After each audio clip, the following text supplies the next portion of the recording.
Core values, we're going to get into the subject matters.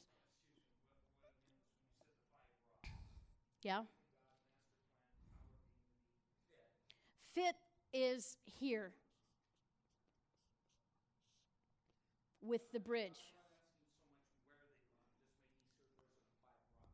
Yeah, they are. The 5 rocks, the bridge is not one of the rocks. The bridge is what you put the rocks on. So the rocks are the master plan, power of unity, fit, core values, and image. Sure. I'm sorry. Okay, the watchers to the believers, the first room is the master plan. The second room is the power of unity. That's we studied earlier today, a piece of it. The third room is fit. And fit has 3 parts: the assignment, time to disciple, and the clock. Then the servant room has core values. And then the last one is image. And the bridge is kind of the library wall where you put all the books away. Okay? The fit principles. There are 6 principles that you will be learning in the fit system. The first principle is commitment. Commitment took Jesus to the cross. If you don't have a level of commitment, be praying like crazy because you won't make it. Then each one of the rooms has a principle. Jesus only taught 6 principles. He taught commitment. Then in this room, he taught about the love of the Father, the kingdom of God. In this room, he taught about communion with God, relationship to God. Communion being worship and prayer, spending time with God. In this room, we teach about the truth. That's how you get free of the dirty water. In this room, he taught about preferring others, serving others. And then the last one, he called about go ye into all the world, placement. Where are you going to go? Those were the subjects that he taught under.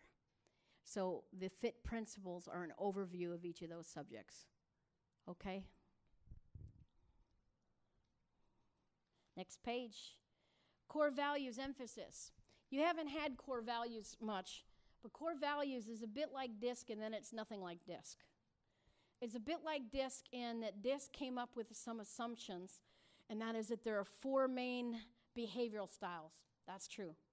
But they look at the what instead of the why, and because they look at the what, they make a mess of it. Okay? Core values understands that there are 4 main values that people hold. We each value those in a different priority. The 4 values are arriving. Some people want to arrive. That's a good thing to want to arrive. If you've got no one wanting to arrive, we'll never arrive.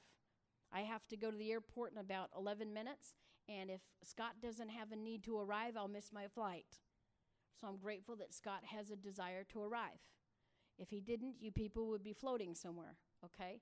So there are some that want to arrive. Then you've got people that want accuracy. Those are the theologians. By the way, the pastors that want to arrive, they're visionaries. They see what can be. That's what they want to get to, okay?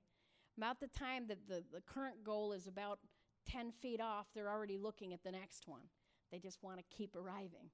Then you have people that want truth. They want what is real.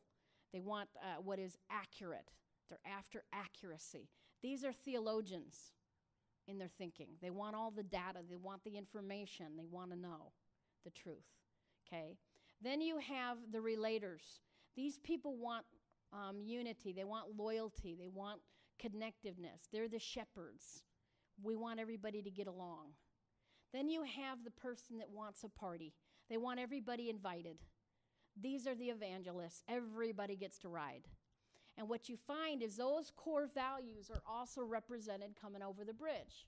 Watch this. We'll put it in a different color. We have the captain. He wants to arrive. Okay? If you didn't have the captain, we'd never get there. Then you have the observer. They are the theologian.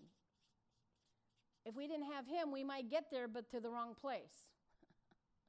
Oh, bummer. We ended up in dirty water. It was clean water we were going to. Okay? Then you have the relator, and he is the shepherd. He wants everybody healed and connected. And then you have the exhorter, the evangelist. The evangelist wants everybody on the bridge. The shepherd wants everybody loving each other on the bridge. The theologian wants everybody trained in the truth. The captain says, great, now that you got all that done, can we get somewhere? And without those 4 core values, the bridge is stopped. Every one of the values are needed. And what you don't understand is if you look just at the behavior, you'll hit the behavior in somebody, and what they really got hit was their value. For example, it's going to get to a certain time, and if I didn't move, and that's why I'm moving fast, that man right there is going to say, we got to go. Now, if I said, I'm not ready to go, or attacked him on that, did I hit his behavior or did I hit his value? He's valuing me by getting me where I need to get. Does that make sense? Now, if he corrects me and I want unity, and my behavior, is I get to be, this is where my husband gets on me. I'll give just the truth here. He's like, if you had it your way, every person in the world is fit for the kingdom. I mean, your level of, mercy is driving me wacky. The person's an idiot. And we'll go around and around. But if he pushes on my wishy-washy too hard, I don't think he's adjusting my behavior. He's attacking what I believe, my convictions. Now, where do we get those core values? Do you ever think about that? How many have had kids? When they were little, how long did it take for you to know that they were different? Like the moment they were born? Why? Why were they different? The core value is different. They come out with an emphasis on those things. Some of them come out wanting to arrive. They just come out, and you see them very quickly at 2. They're determined.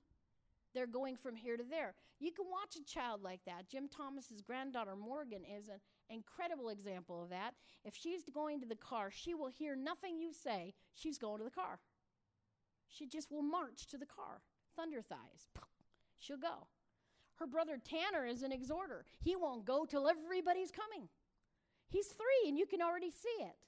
He was put next to a friend of mine, Kay, her granddaughter, by her husband, and his granddaughter was born at the same time Thomas was born, Jim's grandson, and they're so different. She's on high observer, the little baby girl, and Tanner's an exhorter. And when they were 6 months old in their bassinet type of thing at the house, whenever people were there, Tanner would be wide awake, smiling and looking around, and she'd go to sleep.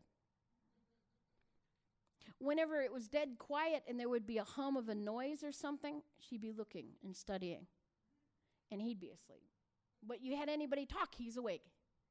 And what happened? He wanted people, and she wanted to figure out what that buzz was. She was observing. So right away, you can see the differences. Well, God put those values, and each of us have them, don't we? Some of you, and what we can't figure out is why everybody doesn't agree with us. Because it's our value, and it's very hard to believe that you people don't understand that this is it. You know what I'm saying? That's what happens inside of us. But if we're going to serve others, we're going to value them first. Now we have an effective way to communicate in such a way the environment of every room is there in a healthy manner, and we honor one another.